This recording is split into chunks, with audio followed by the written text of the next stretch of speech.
Dobrodošli v rubriki Vis-a-vis, z menoj nocoj vedno nasmejana dama z angelskim glasom Saška Lendero. Dobrodošla. Jure, živijo. Živijo. Je že kar nekaj časa, odkar smo se nazadnje videla. Ja, nazadnje si me spraševal nezaslišana vprašanja, letnice, geografijo. Ja, okej.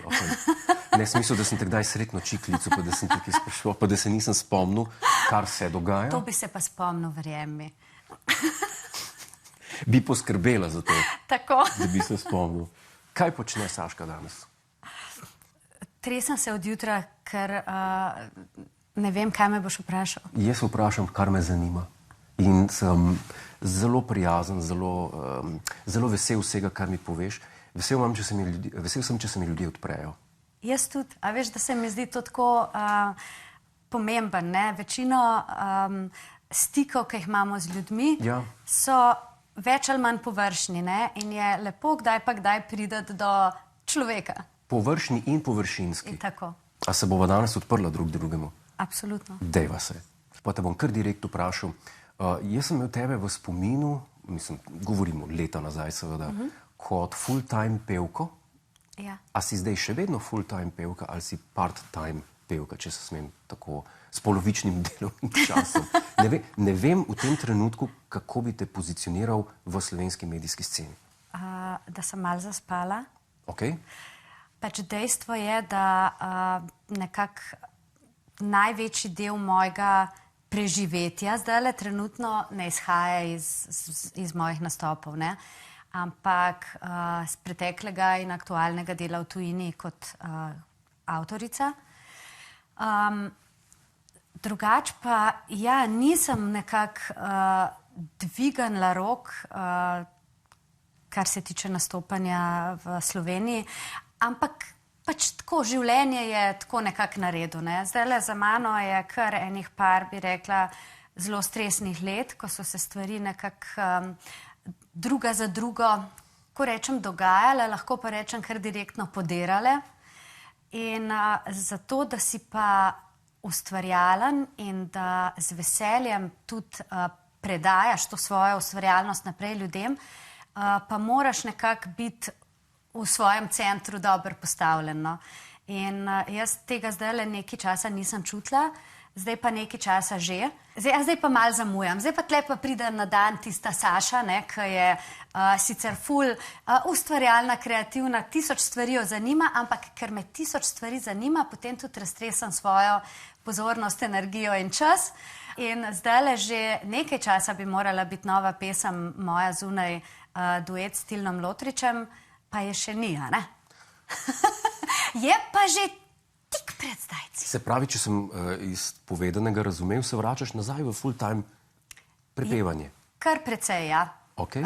Pač full-time pomeni, da ne bi mogoče imela še ene druge stvari zraven, ampak jaz tega ustvarjanja za tujino ne bom pustila, bom pa absolutno prevesla mal tehtnico v smer Slovenije. Se pravi, delaš v tujini? Ja.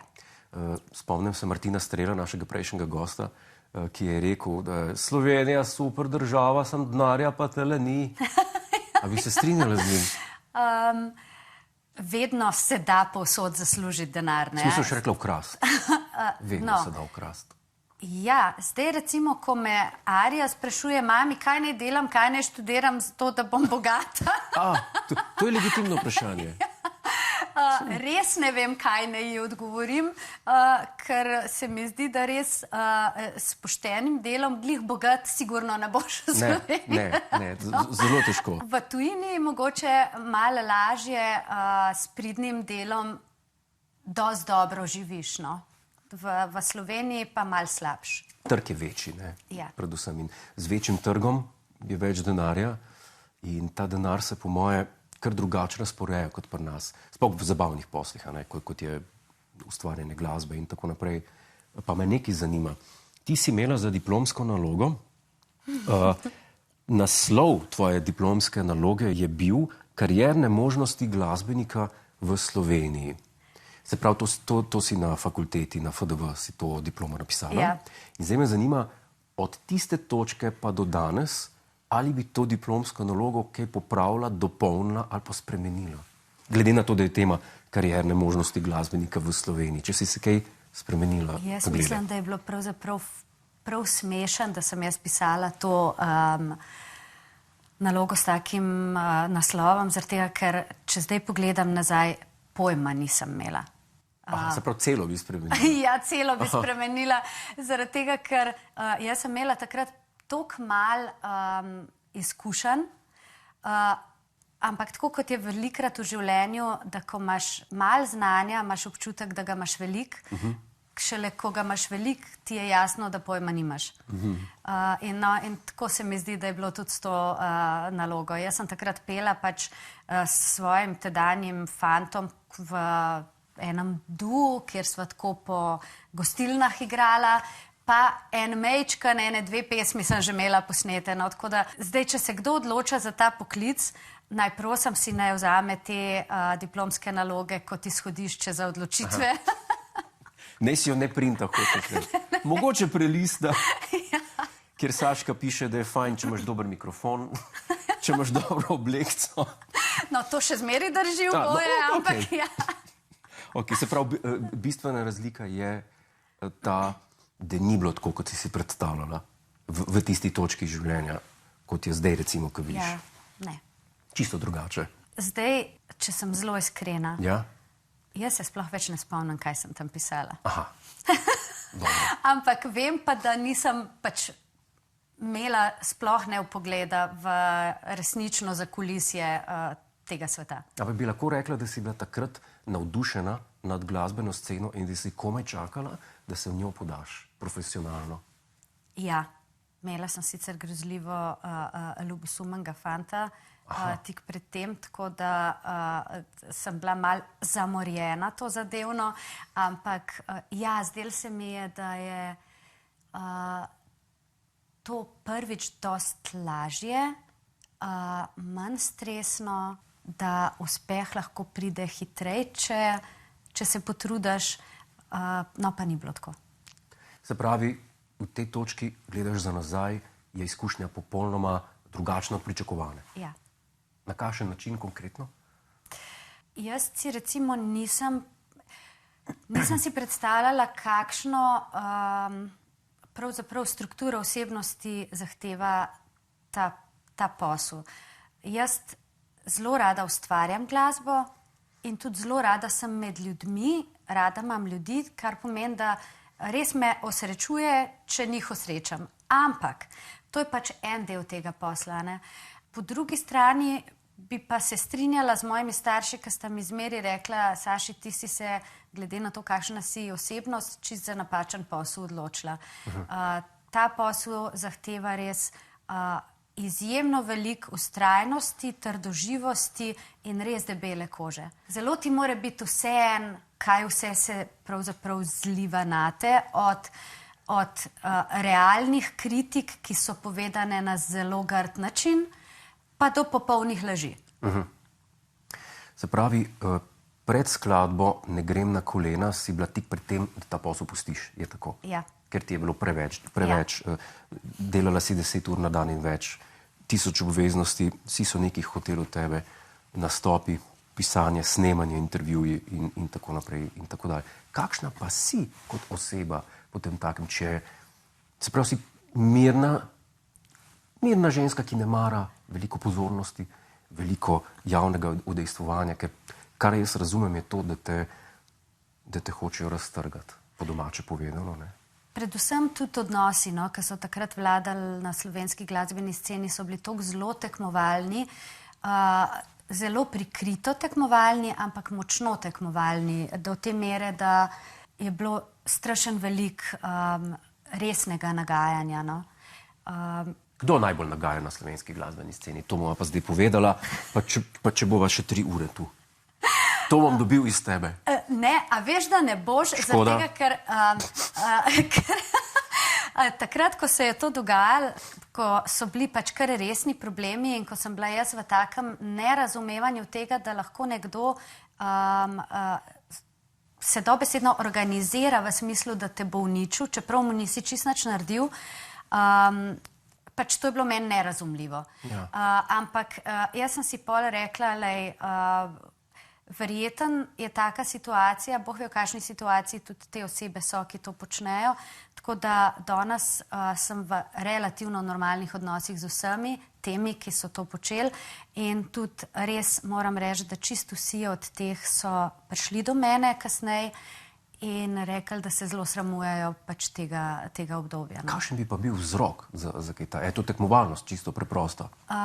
Ja, pač njihova razlaga je bila, lej, nič nisi nikoli naredila, ampak pač v tistem trenutku, ne vem, sem bil toliko ljubosumen na ta uspeh, to je bilo ravno po ne grem na kolena, ali pa v tistem času nisi hotela sodelovati z mano v te nekem projektu, preprosto zato, ker nisem imela časa, ne zato, ker nisem hotela. In ja, pač zgodi se, no. Zgodi se. Zdaj, glede na to, mislim, odgovor na vprašanje, kakšna sem oseba, kljub temu, da imam strašno rada ljudi, nisem toliko zelo družabna, mogoče, kakor zgledam. Oziroma rabim tudi svoj čas, tako, ko sem sama, ko se zabubam s knjigo, ko grem na kakšen sprehod, pa tako naprej. S katero knjigo? Kazino banal Jureta Godlerja? Ja. Nadaljuj. Točno to sem hotela reči. Sprašam. Kako si vedel? Izvoli, nadaljuj. Rabiš čas zase, ja? Ja. Vseeno nisem toliko neobčutljiva na grde stvari, če se zgodijo. Sploh krivice me recimo zelo vržejo iz tera. In se moram z njimi prav tako resno spoprijeti, zato da grem naprej. Mogoče si mi že na pol odgovorila pri naslednjem vprašanju. Hotel sem te vprašati, intervju sva začela, si omenila, da se je, ne vem, zadnjih nekaj pa toliko let, da so se stvari podirale. In zdaj me zanima, a si ti človek, ki ima tisto letvico, kaj ti pride do živega v smislu podiranja, visoko ali nizko nastavljeno? Ker res recimo mene lahko križajo, pa bom še zmer borbov. Jokov, ampak borbov. Kako si ti? Točno to sem hotela reči. Ja. Da mislim, da imam letvico dosti nizko, hitro me stvari se dotaknejo, ampak raven letvico preživetja imam pa zelo visok. Se pravi, srednja vrednost je... Je super. Ne, jaz vem, da pač vse bom preživela in vse bom nekako na nek način speljala in tudi te pretrese življenjske, ki se dogajajo, ki so se dogajali, sem res vzela kot neko prebojenje, šolo, informacijo. Sicer so bile to težke lekcije, ampak skozi sem vseeno nekje verjela, da vse ima nek smisel, no? Da vse ima nek pomen in da bo na koncu vse fajn. In res je, no, takrat v tistem trenutku bi prav rabil nekoga, da se ti spusti z neba in ti reče, glej, zdaj pa takole, ja, zdaj je grozen, ampak glej, čez, ne vem, 1 let, 5 ali pa 10, boš super. Ti nimaš moje telefonske. A ti bi mi to povedal? To delam tako popoldanski SP, spuščam se z neba in... No, škoda. Ne, ampak res, no, takrat sem prav vedela, da bi mi bilo tudi čisto vseeno, če bi mi en rekel, čez 20 let bo vse v redu. Samo da bi jaz imela občutek, da se bom spet enkrat počutila dobro. In je to, da se počutim dobro, prišlo toliko prej, kot sem pričakovala, da sem res hvaležna. Ti je pomagalo to, da te zanima psihologija in transakcijska analiza? Ja. Si se analizirala sama sebe, svoje občutke? Ja, analizirala sem se, analizirala sem drugo stran. A si tako nema overthinkerka? Po moje, da ja. Vse smo vsi po moje. Veš, kaj mene najbolj mučal?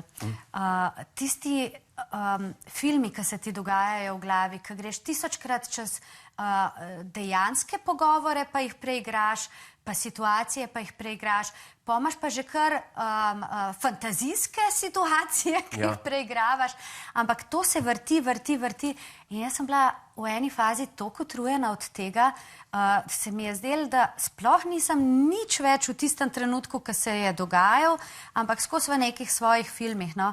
In ko se je to začelo tako rečati, da sem ugotovila, 5 minut nisem bila v filmu, ampak sem bila tukaj, sem vedela takrat, da prihajam nazaj v realnost.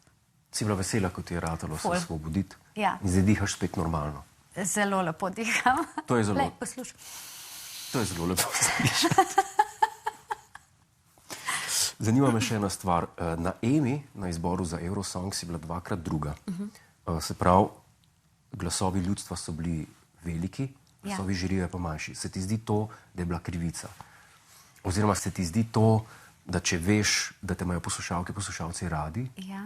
ampak zaradi ene takšne stvari, kot so glasovi žirije, potem nekaj ne rata, ali ti to pride do živega? Na drugi EMI, ko so bile mandoline, sem imela res občutek, da imam pesem in konec koncev nastop, ki bi bil pol še izpiljen, Ja. s katerim bi lahko nekaj dosegli. In sem res imela občutek, da bi z veseljem zastopala Slovenijo in da bi bila lahko uspešna. In to še zdaj mislim. Ja, prišla sem domov in zdaj, če ti recimo rečem, da ne, vse je bilo v redu. Ja. Kar nekaj krožnikov sem porazbijala iz domače omare. Ja, ker se mi je zdelo, da sem zelo dobro s tem sprostila trenutno občutje. Smatram, da v tistem trenutku je bila storjena krivica. Se mi zdi brez veze, da se zdaj pretvarjam, da ne. Sem pa nekako tako naštimana, da iz vsake situacije poskušam potegniti ta dober del in da spet sem si rekla, da je mogoče pa to bilo tudi za nekaj dober. Mogoče so ljudje tudi zaradi tega, ker so imeli občutek, da so za eno pesem glasovali in so jo izbrali, pa ta pesem ni šla naprej. Mogoče bili še malo bolj pozorni na to pesem, mogoče jo še malo bolj vzljubili. Tako da ta pesem je bila takrat v bistvu res velika uspešnica in na koncu koncev jaz vseeno mislim, da jaz v tujini ne bi delala kariere, niti si jo nisem nikoli želela delati kot pevka. Tako da mogoče je bilo pa vseeno vse tako, kot je moglo biti. Bi poskusila še kdaj? Mislim, da ne. Ne, te več ne mika ta blišč, pomp Eurosong izborov. Jaz zelo sovražam tekmovanja v vsakem oziru. Velik stres mi povzročajo, sploh pa, če gre za tekmovanje na enem področju, ki je meni v duši zapisan. Se mi zdi, da te stvari potem prepustiš nekomu, da jih točkuje, tako kot tudi se je zgodil konec koncev. Res ne vem, zakaj bi se še enkrat podala v situacijo, kjer konec koncev že dvakrat sem dobila tako močno podporo strani publike, pa popolno ignoranco strani strokovne komisije. Pravzaprav ne vem, zakaj bi se še enkrat v življenju dala v tako situacijo. Razumem popolnoma. Kako pa gledaš na to, da si avtorica in izvajalka ene skladbe slovenske, ki bo večno ostala v zgodovini, ki ne bo pozabljena? Govorim o Ne grem na kolena. Ja. Kako je biti, to je nekako že skoraj ponarodel komad zdaj in kako pa na to gledaš? Ker si zapisana v zgodovino slovenske glasbe, ker slovenski pevci, pevke, skupine pridejo in grejo in pridejo in grejo. Ampak so pa ljudje, ki ostanejo v zgodovini. Jaz mislim, da ti boš ostala. Kako gledaš na te stvari? Ja, vsi si želimo vsaj en tak prelomen komad v svoji karieri. En komad, ki bi lahko rekel, da ga, ne vem, 80% Slovencev pozna. Lepo je, no? Lepo je. Prvič zaradi tega, kar doživiš na odru vsakokrat, ko pač nastopaš to pesem. Drugo, kar je bilo res neverjetno, je bilo to, koliko enih res lepih sporočil sem jaz takrat dobila. Tako ne samo sporočil preko mailov in družbenih omrežjih, tako to, kaj zdaj najbolj aktualno, ampak takrat so se še tudi pisma pisala. Ja. Nekatera ta pisma so tako lepa bila in še danes mi veliko ljudi napiše, ta pesem je meni pomagala iti čez težke trenutke. Ravno, ko sem jaz imela take težke trenutke, takrat sem dobila spet en nov val takih podpornih pisem v smislu tega, lej, mi smo takrat zaradi tebe lažje šli čez to, ne, in verjamemo v to, da bo šla tudi ti. Je pa res, da jo zdaj spet pojem tako tudi z enim takim mogoče še malo bolj čustvenim nabojem. To je dejansko najlepši odziv, ki ga človek lahko dobi, po moje. Ja. Jaz tudi rečem, čas pa smo vas gledali, ne vem, a smo bili bolani ali kaj pa to. To je največje priznanje, ki te lahko doleti, ker veš, da si nekomu pomagal s tem. Točno tako. Gledaš isto na te stvari. Ja, prav, pač neverjeten je včasih, ko gremo čez življenje, v bistvu sploh nimamo občutka, kako, ko se zadenemo z nečem, z enim delom sebe, ali je to tvoje ustvarjanje, ali pogled, ali nasmeh, ali pogovor, kako vplivamo v bistvu drug na drugega. Včasih se tega premalo zavedamo, ne? In tudi grdo butnemo ob koga. Pač tudi modrice se da dobiti na ta način. Meniš, da imaš v sebi še kakšen tak komad, ki ima potencial še enega zimzelenega? Jaz mislim, da ja. Zaradi tega, ker imam še veliko zgodb za povedati in me še tiščijo, noter hoče še ven. Je pa seveda zdaj vprašanje, situacija je drugačna, ne? Pač ta kanal, po katerem prihajajo zdaj pesmi do poslušalcev, je zelo majhen. Prej je bil to Reka, zdaj je pa Slamca. Ampak jaz vseeno verjamem v to, da če je nekaj namenjen, se bo zgodilo, no? Na tak ali pa na drugačen način. V mojem researchu, ki ga imam cel fajl od Sove, Sova je zelo blizu, pa nam dostavijo, piše, da si oprsje povečala z masažo in zgolj z masažo. Ali je to res? Mi smo imeli pred kratkim gosta, gospoda Igorja Višnjarja, Ja? ki je pa pristaš čist drugačnih metod. Ni nič o tem povedal. Nič ni o tem povedal. Za čuda nič. No, gled, če bi on zdaj mene pogledal, Ja. a ne, bi mi vsekakor verjel v to, da ni bilo tistih njegovih metod. Ja. Bi pa tudi seveda ob strokovnem pogledu ugotovil, da že nekaj časa ne masiram več. Očitno. Meni očitno nič. Ne, veš kaj, to je v resnici ta vaja jelen za ženske. V resnici gre za neko pač tako vajo. Nobenih takih magičnih povečanj ni, ampak jaz sem to pridno delala 3 mesece. Dobro. V zelo neudobnih položajih in tako, ni fajn. Ampak ja, lih za tiste pol številkice se je to povečalo, da če sem jaz dala 2 modrca gor, Ja, sem komi videla čez svojo prsa. resno. Ne, res. So bili tudi moji zelo bližnji, ne lih prijatelji so vedeli, ampak znanci, prepričani, da sem sigurno šla pod nož. Na podlagi česa tudi energije, žleze, oživljanje žlez, Ne vem. dihanje.